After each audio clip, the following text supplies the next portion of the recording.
Na Escola Bíblica Dominical de hoje nós vamos estudar a lição de número 12, a urgência do discipulado. Na aula de hoje nós vamos conceituar o discipulado. A relação mestre e discípulo é o modelo bíblico para o verdadeiro discipulado.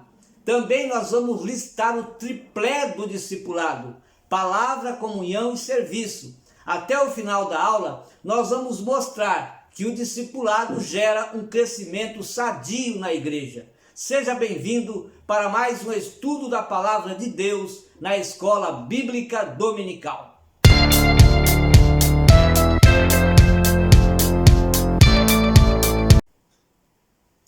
Que a graça e a paz de nosso Senhor e Salvador Jesus Cristo seja sobre a sua vida. É com muito prazer, com muita alegria e satisfação que mais uma vez nós estamos aqui para juntos estudarmos a Palavra de Deus na Escola Bíblica Dominical. Estamos estudando o primeiro trimestre do ano de 2021 e nesse trimestre estamos a estudar o verdadeiro pentecostalismo, a atualidade da doutrina bíblica sobre a atuação do Espírito Santo. Quero pedir para você se subscrever no meu canal. Visite também o nosso site www.moldado.com, é o endereço do nosso site.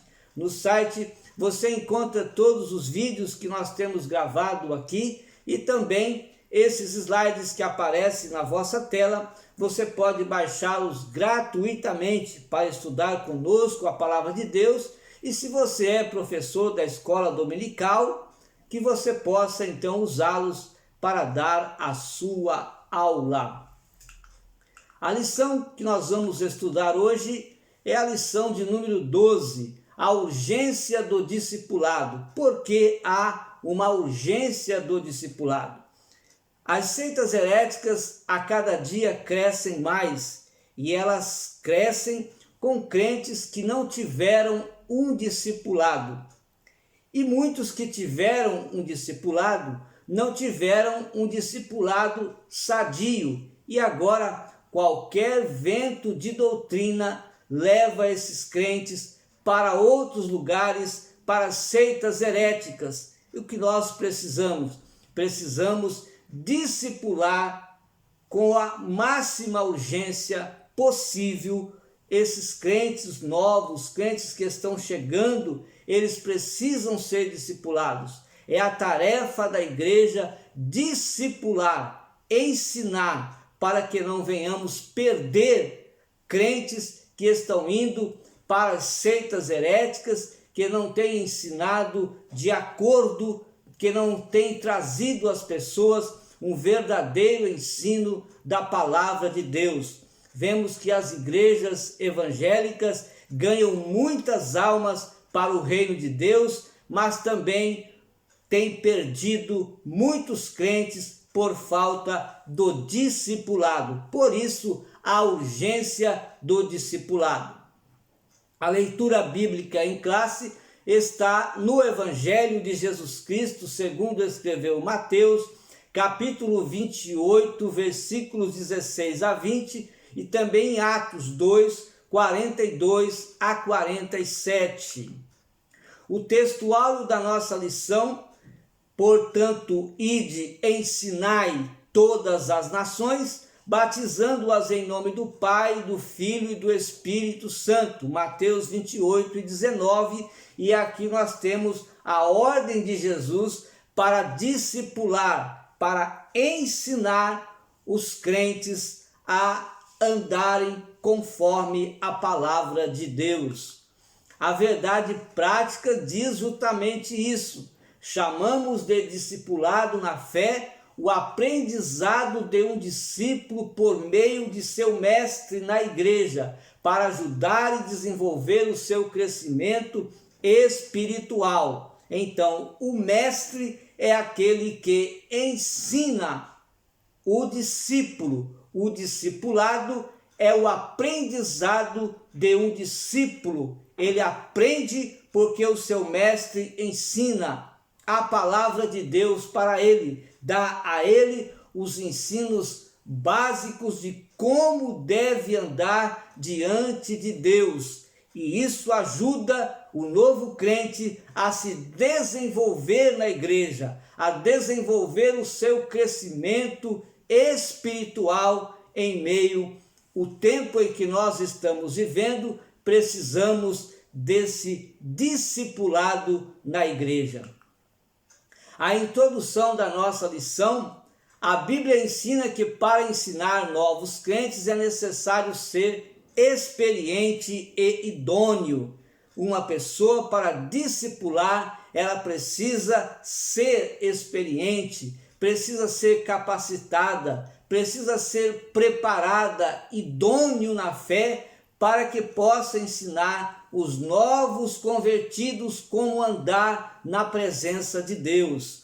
O apóstolo Paulo, escrevendo aos Efésios, capítulo 4, versículos 11 e 12, ele diz que Jesus deu, ele mesmo deu, uns para apóstolos, outros para profetas, evangelistas, outros para pastores e doutores, querendo o aperfeiçoamento dos santos, para a obra do ministério, para a edificação do corpo de Cristo. Então, é necessário nós discipular, nós ensinar os novos crentes, para que não sejam eles, então, enganados pelas seitas heréticas e levados por qualquer vento de doutrina.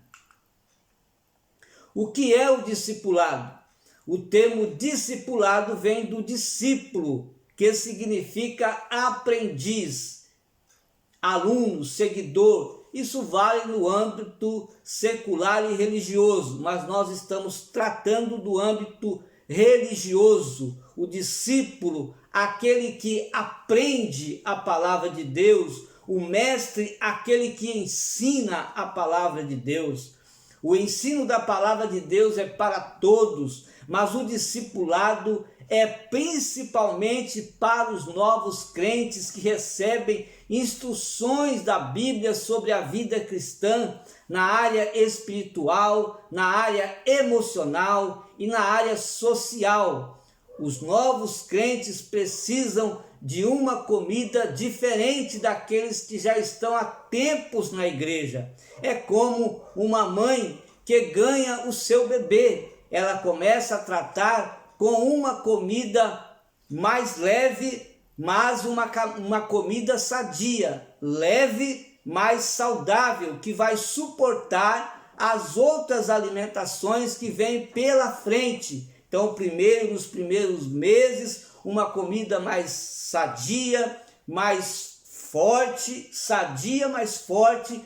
Depois, uma alimentação ainda mais enriquecida, mais forte, e assim até que aquela criança vá crescendo e possa comer como as outras pessoas. Assim são os novos crentes na igreja. Começamos com uma alimentação espiritual para ele, que ele suporte, e depois ele vai com o tempo aprendendo a comer uma alimentação mais forte, e daqui a pouco ele pode comer juntamente, ele pode se alimentar da palavra de Deus juntamente com as outras pessoas que já estão há tempos na igreja. Nós às vezes nos despreocupamos com isto e acabamos por perder muitos crentes que estão dentro das nossas igrejas, porque nós não nos preocupamos com esse tipo de alimentação, não nos preocupamos com o discipulado na igreja.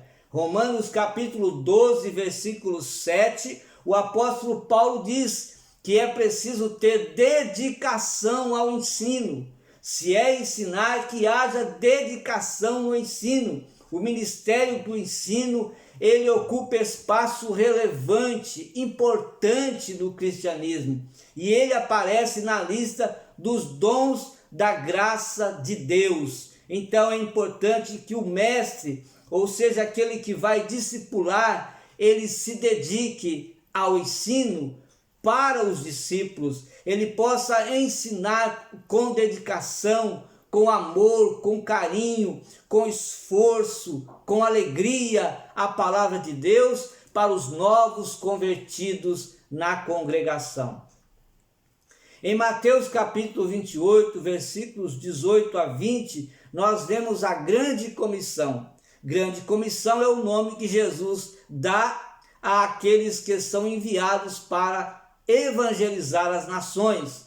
O verbo ensinar, em ensinar todas as nações, é matetel, que significa fazer discípulos, ou seja, discipular. Discipulado é um mandamento divino para a edificação e crescimento espiritual do cristão. Então veja que é uma ordem de Jesus, é um mandamento discipular os novos crentes, o que muitas vezes nós não o fazemos. Esse crente, ele precisa aprender e guardar as doutrinas que foram ensinadas por Jesus. Eles precisam aprender as doutrinas, aprender os ensinos de Jesus. Não são os ensinos do homem, não são os nossos ensinos, não são aquilo que nós queremos, mas aquilo que Jesus ensinou. Nós devemos explicar, nós devemos ensinar esses crentes para que eles possam guardar estas doutrinas que foram ensinadas por Cristo. Os apóstolos cumpriram a ordem de Jesus e ensinavam aquilo que eles aprenderam ao povo. Eles aprenderam com Jesus. Os ensinos que eles davam à igreja primitiva eram os ensinos de Jesus. Não eram aquilo que eles queriam ensinar. Hoje, em nossos dias, muitos líderes querem que as pessoas obedeçam aquilo que vem deles, são as suas ideias, as suas filosofias, os seus pensamentos. Quer passar isso aos novos crentes, mas não é isso que a Bíblia diz. A Bíblia está dizendo que nós devemos ensinar o que Jesus ensinou. Jesus mandou nós ensinarmos aquilo que ele nos enviou. Se ele nos deu o verdadeiro ensino, então é isso que nós devemos passar para os novos crentes. Veja que Atos 2:42, a igreja primitiva perseverava na doutrina dos apóstolos. E qual era a doutrina dos apóstolos? A doutrina dos apóstolos era o ensino de Jesus, a doutrina de Jesus. Também eles estavam em comunhão, tanto em comunhão com Deus, como em comunhão uns com os outros. E no partir do pão, eles ajudavam os irmãos, eles ajudavam uns aos outros em suas necessidades. E também nas orações, estavam sempre intercedendo, sempre orando uns pelos outros. A educação cristã, a doutrina dos apóstolos, está dentro do corpo doutrinário que Jesus ensinou aos seus discípulos durante o seu ministério terreno e que depois o Espírito Santo se encarregou de orientá-los. Veja que a doutrina dos apóstolos era o ensino de Jesus. Eles ensinavam o que eles aprenderam de Jesus. O Espírito Santo lembrava a eles tudo aquilo que eles haviam aprendido. Isso também deve acontecer com aquele que ensina. Se nós temos dedicação naquilo que fazemos, nós devemos aprender com Jesus. Nós devemos estudar a palavra de Deus, porque só estudando a palavra de Deus, só procurando entender a palavra de Deus, é que nós vamos ser lembrados pelo Espírito Santo. Como nós vamos ser lembrados daquilo que nós não estudamos? Como o Espírito Santo vai te lembrar de algo que você não estuda? Então, se você é um ensinador da palavra de Deus, procure então estudar a palavra de Deus, que o Espírito Santo vai lembrar você. o currículo dos nossos cursos teológicos, nesse currículo, nós encontramos doutrinas básicas que nós devemos ensinar aos novos crentes. Os novos crentes, quando confrontados pelas seitas heréticas, eles precisam responder alguma coisa, eles precisam ter uma resposta. Como eles vão responder se nós não ensinar a esses novos crentes? Qual a resposta deles? Se eles não tiverem respostas, com certeza eles vão ser ganhos por qualquer vento de doutrina, eles vão ser ganhos pelas seitas heréticas. Algumas doutrinas básicas que nós devemos ensinar aos novos convertidos é sobre Deus. Eles precisam aprender quem é Deus, quem é Jesus, quem é o Espírito Santo, o que é a Trindade, os anjos, de onde vieram. Também eles precisam aprender a doutrina do homem, saber sobre o pecado, saber o que é salvação. Eles foram salvos do quê? Por que que eles são salvos? É preciso saber também sobre morte e a ressurreição dos mortos. Eles precisam saber o que é a igreja, como ela é formada. Eles precisam também ter conhecimento sobre a vinda de Jesus. Esses são currículos, são disciplinas básicas que todo novo convertido, não que precisa aprender de uma forma profunda, mas eles precisam ter noções básicas para que quando confrontados com as seitas heréticas, eles possam então ficar firmes e não ser levados por esses ensinos heréticos.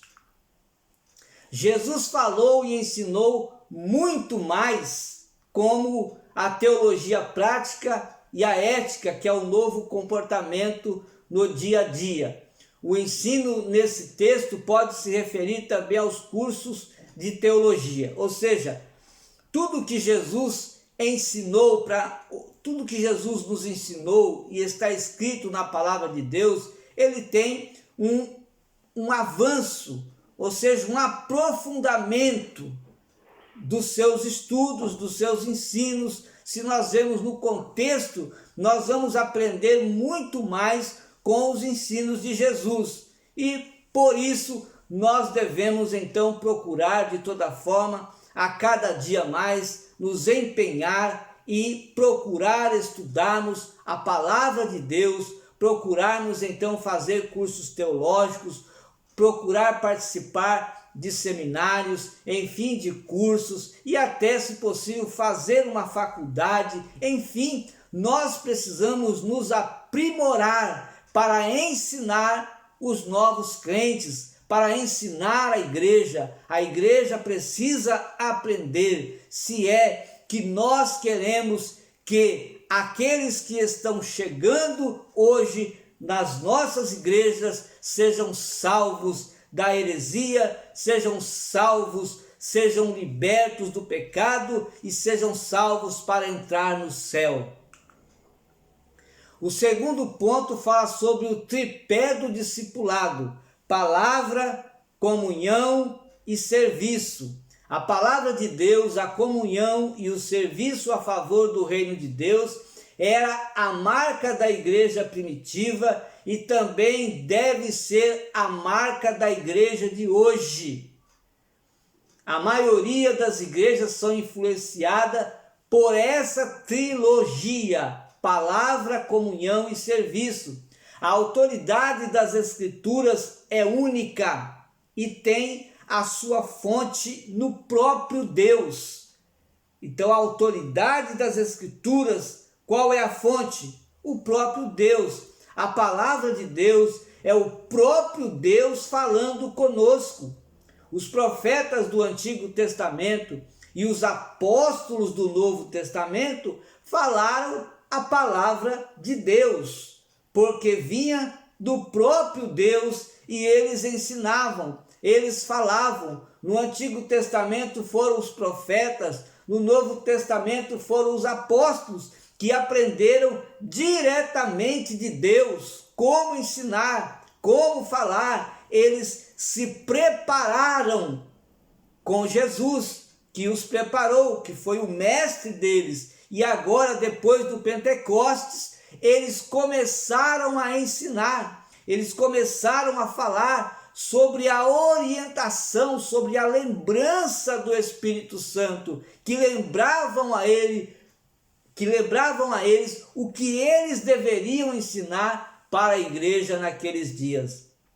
2 de Pedro 3:2 nos diz: para que vos lembreis das palavras que primeiramente foram ditas pelos santos profetas, e do novo mandamento como apóstolo do Senhor e Salvador. Veja que eles tinham em mãos o Antigo Testamento, e na mente eles tinham os ensinos de Jesus lembrados pelo Espírito Santo, e isso então, esses ensinos, eles passavam para aqueles que iam chegando e formando a igreja do Senhor Jesus. Os primeiros discípulos receberam a doutrina da palavra de Deus através dos apóstolos. Eles receberam a palavra de Deus, quem ensinava? Os apóstolos. Os apóstolos ensinavam o quê? Eles ensinavam os ensinos de Jesus e também o que eles vinham aprendendo no Antigo Testamento.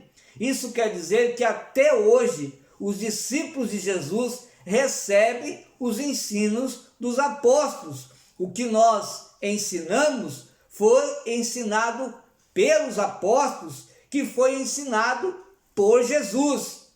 As doutrinas ensinadas eram enriquecidas com as suas experiências de vida, vividas sobre a atuação do Espírito Santo depois do dia de Pentecostes. Depois do dia de Pentecostes, os discípulos, os apóstolos, começaram a ensinar a palavra de Deus. Enquanto eles iam ensinando, enquanto eles iam evangelizando, enquanto eles iam discipulando, eles iam adquirindo experiências.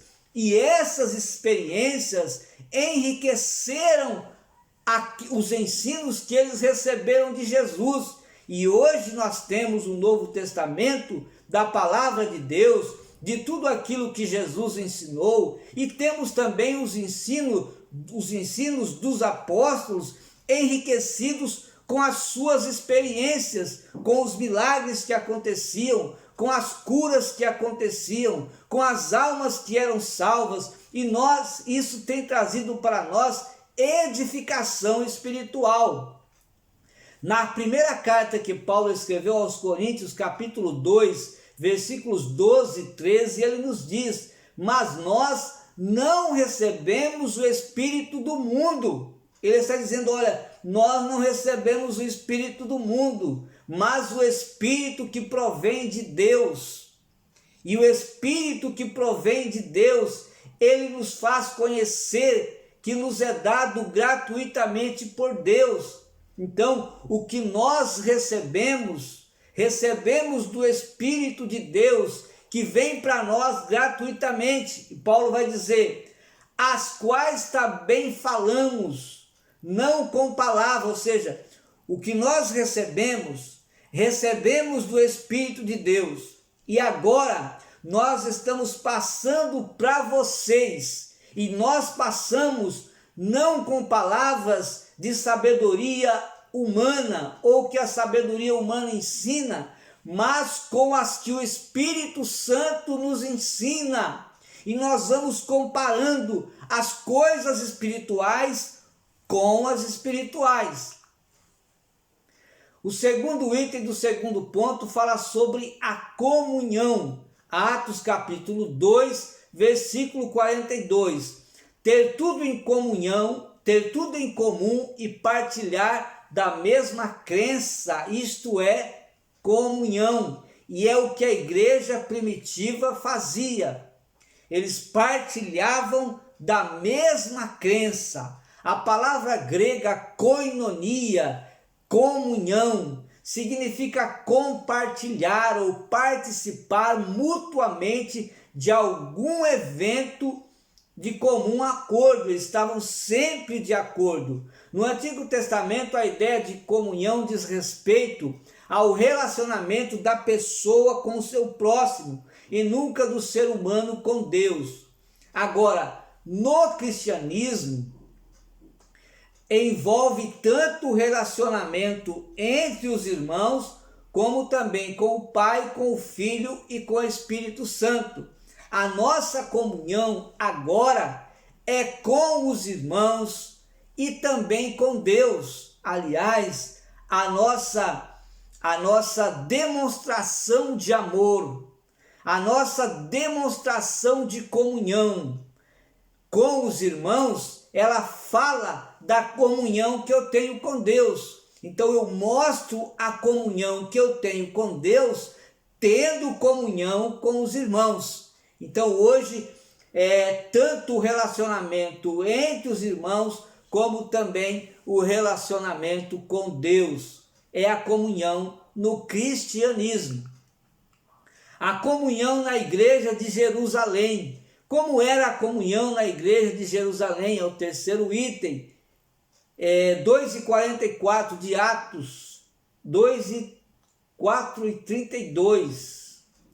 E era um o coração e a alma da multidão dos que criam, e ninguém dizia que coisa alguma do que possuía era sua própria, mas todas as coisas lhes eram comuns. Então aqui fala do coração e da alma. O coração diz respeito ao centro da vida, a mesma inclinação. Eles estavam centrados em Cristo, todos eles centrados em Cristo, a mesma inclinação. O coração deles estavam sempre centrados em Jesus.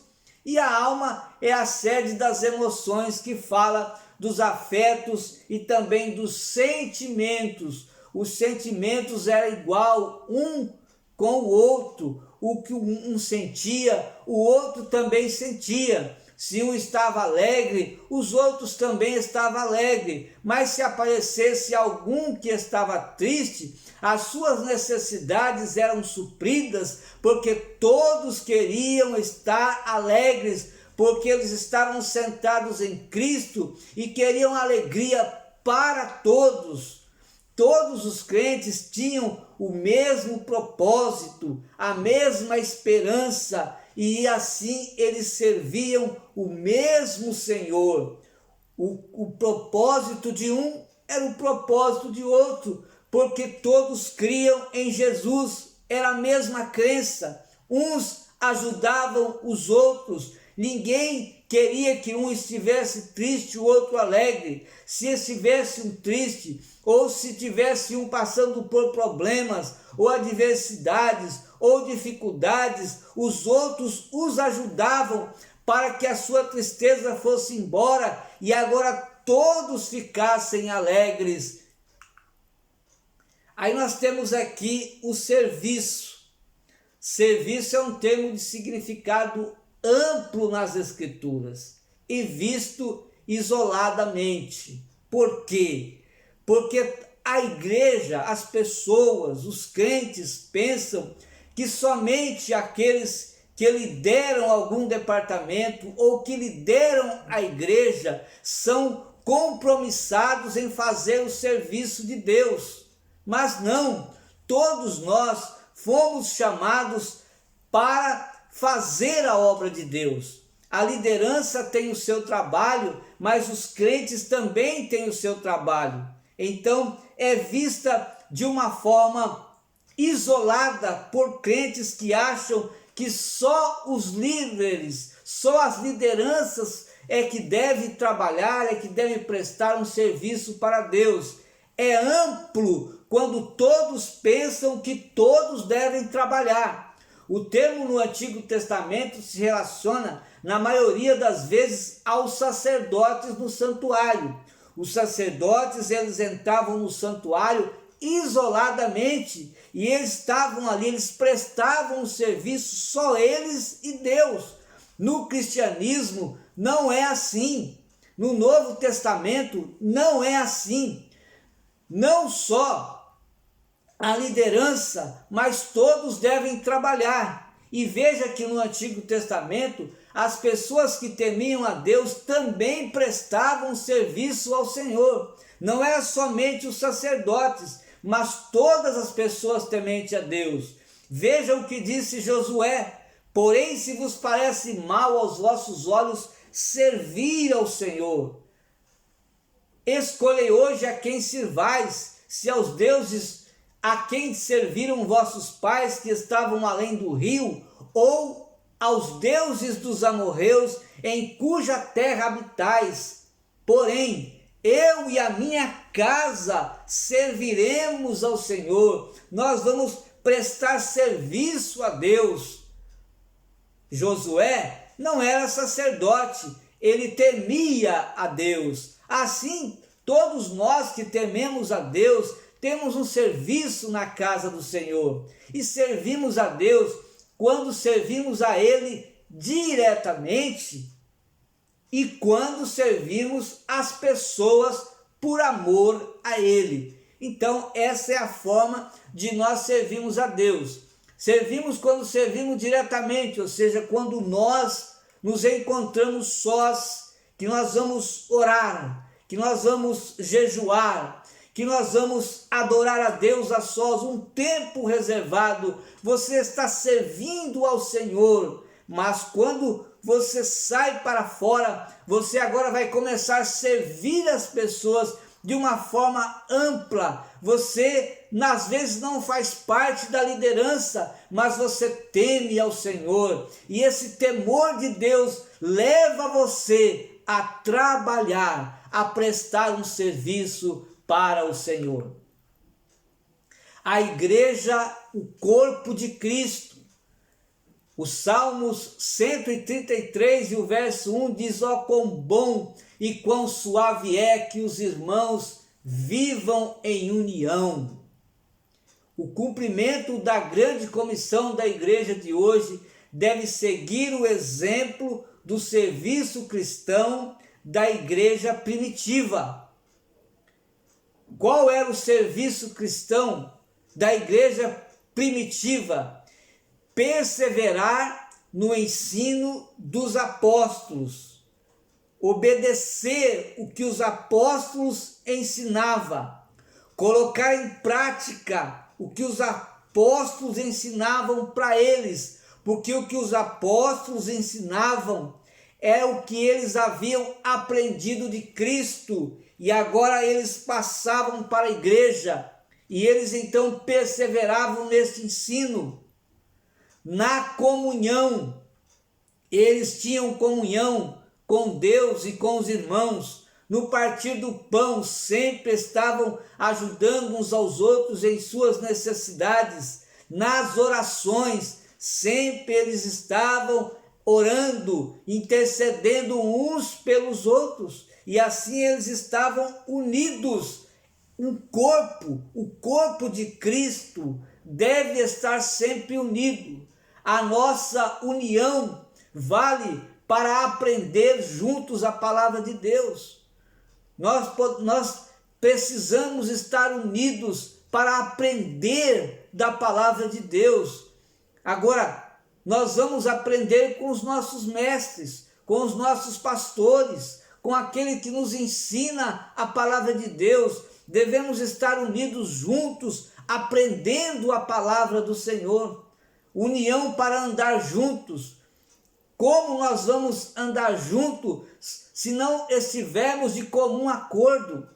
Então nós precisamos estar juntos, e para estar juntos, para andar juntos, para conviver juntos, nós precisamos perdoar uns aos outros, porque nós não somos perfeitos, nós erramos, nós falhamos em palavras, em atos, em pensamentos, nós erramos, nós cometemos erros, e às vezes os nossos erros vai entristecer algum irmão, e aí nós precisamos do perdão, precisamos pedir perdão, e precisamos também perdoar a quem nos pede perdão. Assim, nós vamos estar andando juntos. Também nós devemos suportar uns aos outros, suportá-los com a natureza deles. Cada um de nós temos uma natureza. A natureza velha sempre está conosco, ela não desapareceu. Agora Cristo implantou em nós uma nova natureza. A nova natureza deve vencer a velha natureza. Mas todos nós temos uma natureza diferente. E para nós andarmos juntos, precisamos suportar uns aos outros com suas naturezas. A união para ajudar uns aos outros em suas necessidades. Então, precisamos também estar unidos para ajudar uns aos outros em suas necessidades e também a nossa união para interceder uns aos outros, para orar uns pelos outros, e assim o Senhor, com a nossa união, o corpo de Cristo vai crescer a cada dia, vai ser mais espiritual, vai ter mais fervor espiritual. Nós vamos cuidar dos novos crentes que estão chegando com alegria, eles vão permanecer firmes, eles não vão ser vencidos pelas seitas heréticas, eles não vão ser ganhos pelos ventos de doutrinas que passam pelas igrejas, mas eles estarão firmes, porque nós vamos ensiná-los como andar na presença de Deus. O terceiro tópico fala sobre o discipulado e o crescimento sadio da igreja. Então, o crescimento sadio da igreja vai depender de um discipulado sadio. A igreja precisa do processo do discipulado para cumprir o propósito da grande comissão, que é a edificação e o crescimento espiritual de cada cristão. Essa edificação, esse crescimento espiritual vai depender do mestre, vai depender daquele que ensina. Ele está preparado para ensinar os novos crentes, ele está capacitado para ensinar os novos crentes que estão chegando, porque os novos crentes precisam de um ensino sadio, de um verdadeiro ensino da palavra de Deus, é ensinar a palavra de Deus, não é ensinar os meus pensamentos, não é ensinar aquilo que eu penso que é certo, mas é ensinar aquilo que está escrito, é explicar a Bíblia, é ensinar o que Jesus ensinou. Então, o crescimento espiritual, ele é um processo do discipulado, ele tem por objetivo instruir o novo convertido, em vários aspectos, tem muitos aspectos, mas eu escolhi aqui 3 aspectos que são relevantes, que são importantes, que é preciso ensinar a palavra de Deus, preciso ensinar também eles a orar, ensinar também eles a jejuar. Então, eles aprendendo a palavra de Deus, e orando e jejuando, eles vão conseguir vencer todo o mal. Eles vão conseguir vencer os confrontos que eles vão encontrar no seu trabalho, na sua família, nas ruas, enfim, vão ser vencedores e vão permanecer na igreja. Também nós ensinamos a ele sobre as novas experiências que eles vão tendo. Essas novas experiências precisam ser esclarecidas para eles sobre o Espírito Santo, sobre a nova família agora, a família de Deus, a igreja. e também sobre o serviço cristão, que é necessário que ele faça alguma coisa na igreja. Então, são aspectos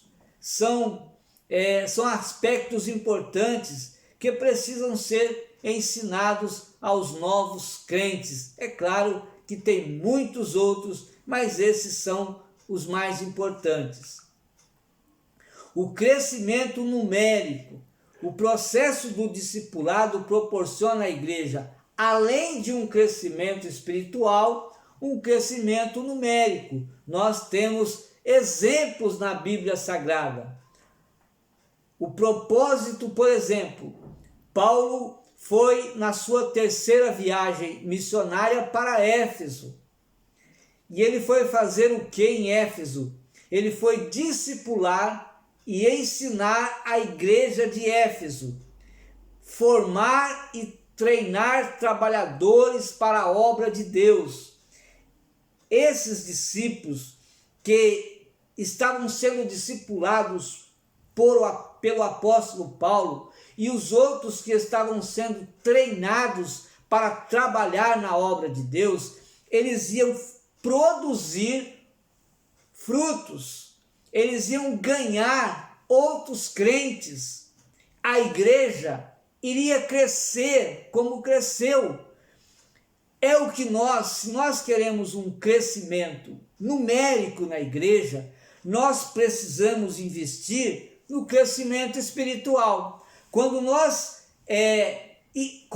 investimos no crescimento espiritual da igreja, com certeza vai aparecer os frutos que são o crescimento numérico. Um discípulo, quando ele é bem ensinado, quando ele aprende a Bíblia Sagrada, entende que a Bíblia é um livro espiritual, entende que ele precisa crescer espiritualmente, aprendendo a palavra de Deus, orando e jejuando. Quando ele entende tudo isso e coloca em prática, ele vai ter um crescimento espiritual e vai começar a produzir frutos. A igreja vai crescer numericamente também. Por isso é importante o discipulado. Vamos ensinar os novos crentes a crescer espiritualmente, porque os frutos chegarão, os frutos virão, a igreja irá crescer também de uma forma numérica. Vamos ver também o exemplo da igreja de Antioquia da Síria. O público da igreja de Antioquia da Síria era um público gentio, mas eles eram identificados como gregos. Os apóstolos de Jerusalém enviaram Barnabé para discipular os crentes da igreja de Antioquia da Síria. Barnabé chegou lá e ele não estava conseguindo discipular os novos convertidos que estavam ali na igreja, porque tinham um comportamento estranho, estava sendo difícil para Barnabé. Foi então quando ele lembrou de Saulo, e ele foi buscar Saulo lá na sua terra, e eles ficaram ali 1 ano ensinando, discipulando aqueles novos crentes que estavam na igreja de Antioquia da Síria. Atos capítulo 11, versículo 25 diz: e partiu Barnabé para Tarso a buscar Saulo, e achando-o, o conduziu a Antioquia. Assim como Cristo se preocupou com o discipulado. É tanto que ele disse: ide, ensinai, fazei discípulos, ou seja, façam discípulos ensinando eles. Então, ide, ensinai. Cristo se preocupou. A sua igreja também deve se preocupar com o discipulado, assim como Cristo se preocupou. Porque fazer discípulos não é a mesma coisa que fazer membros de igrejas. Às vezes não.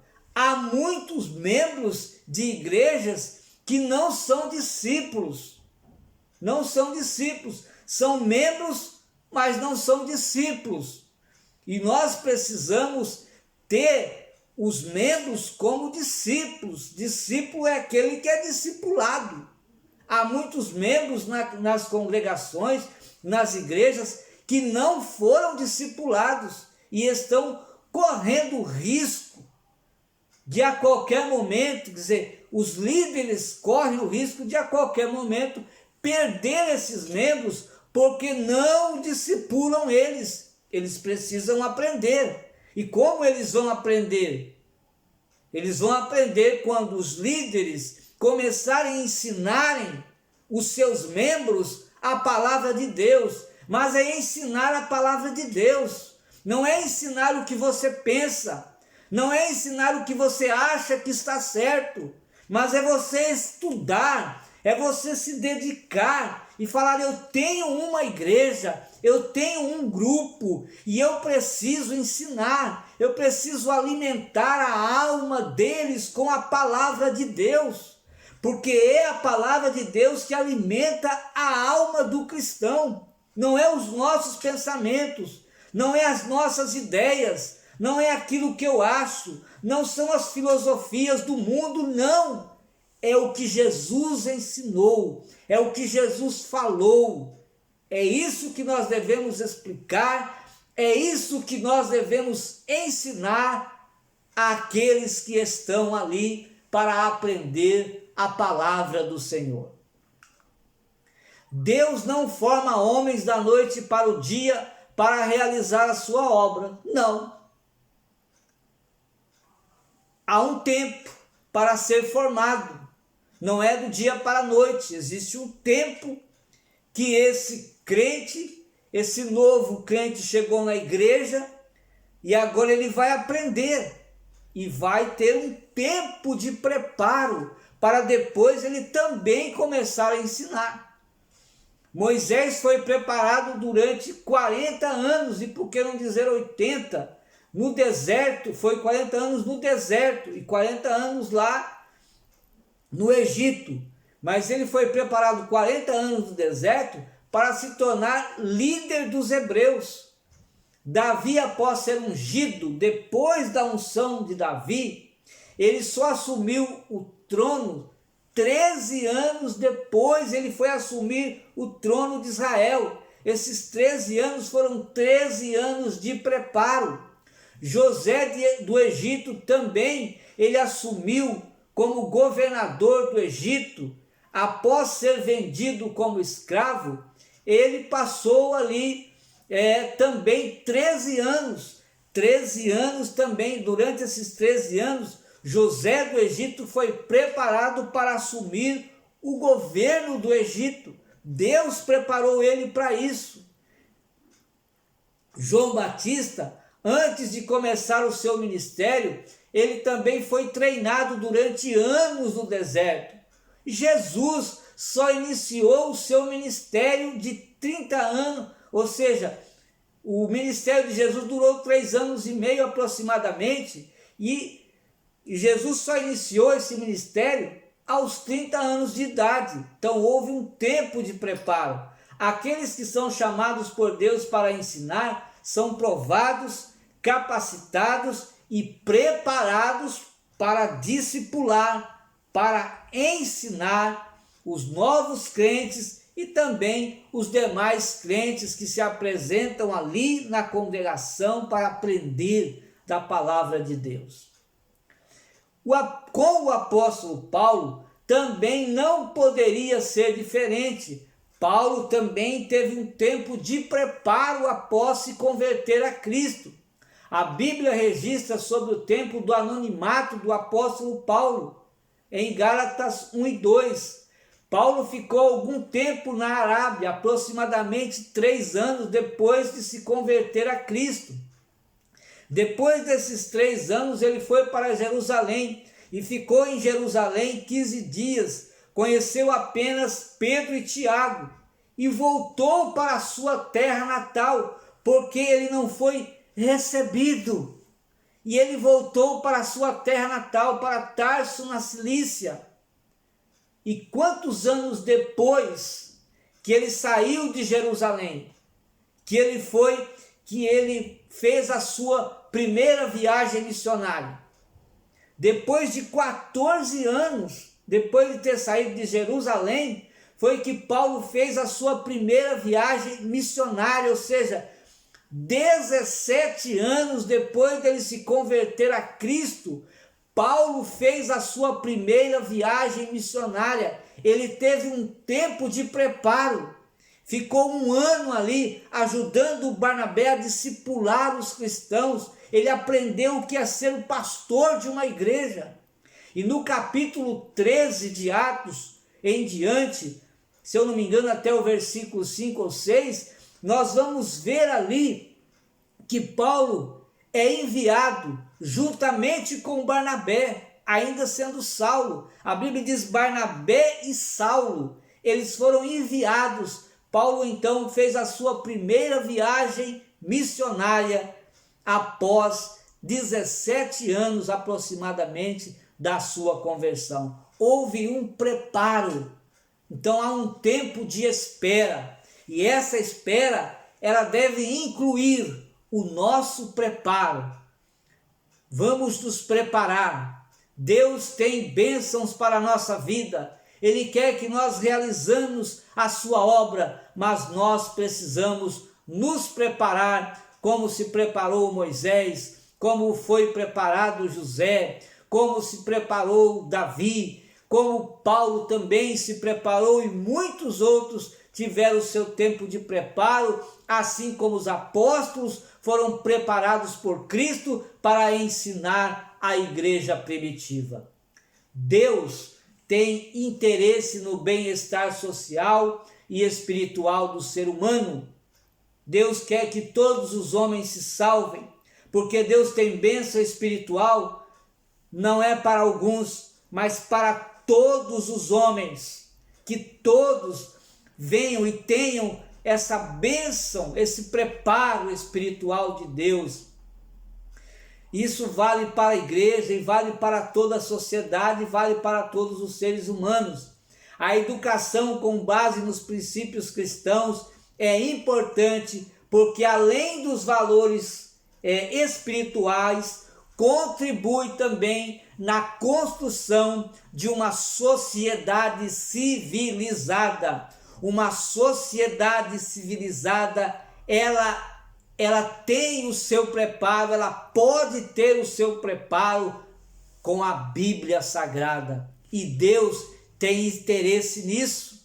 Por isso é que nós devemos avançar pregando o Evangelho e avançar também discipulando aqueles que estão chegando agora na igreja. A base dos valores morais e espirituais é a Bíblia Sagrada. Deus abençoe sua vida, Deus abençoe a sua família e até a próxima oportunidade, quando nós estaremos aqui juntos aprendendo a palavra de Deus na Escola Bíblica Dominical.